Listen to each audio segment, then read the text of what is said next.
those decisions that are made in Queen's Park are made by Southerners for Southerners. It's to solve a problem in Toronto always. We need to solve northern problems with northern solutions. And this is a great case. They could be real leaders in championing. We need to make Ontario Northland the economic engine, because without an economic engine in the north, the south will suffer as well. Lumber, minerals, you need them both, and you need rail. The refurbishment shop, I mean, look, here's what they've done, right? They have committed a death of 1,000 cuts at Ontario Northland. So they tell the refurbishment shop it's business as usual, except you can't bid on anything new. Here's why. You can't extend your bank credit, so you can't use your line of credit. You can't have new capital, and you can't sign any contracts. Well, that's not really business as usual. So they're down to a few cars there, no work in the future, and a lot of men and women that need that work. That would end like that. Bus, you know, same thing with bus.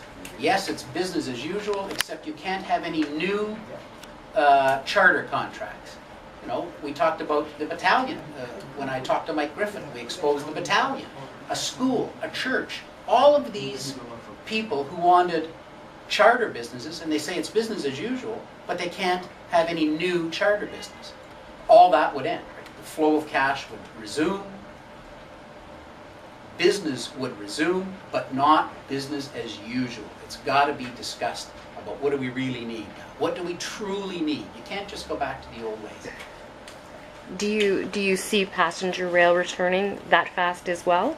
You know, they have damaged passenger rail, I think, Kate, beyond repair. I don't know though. Again, that's why you do a review, to be able to look at can you do it again. I don't know that it can be done again. I don't know. I'm not an expert in that.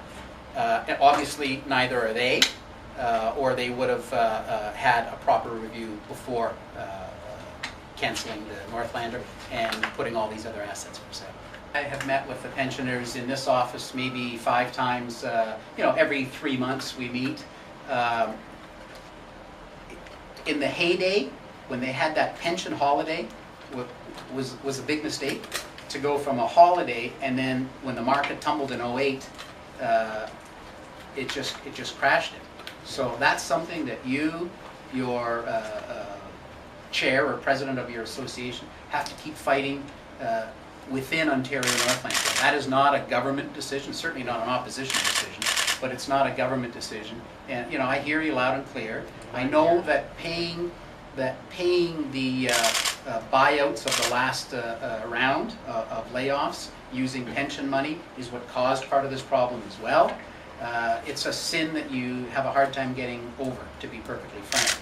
Our job was to make sure that the pensioners were going to be covered, and as we exposed, there was not enough money set aside to pay the pensioners. Now they've acknowledged that there would be, should they go through with the sale, which, as I say, is impossible for them to go through with that.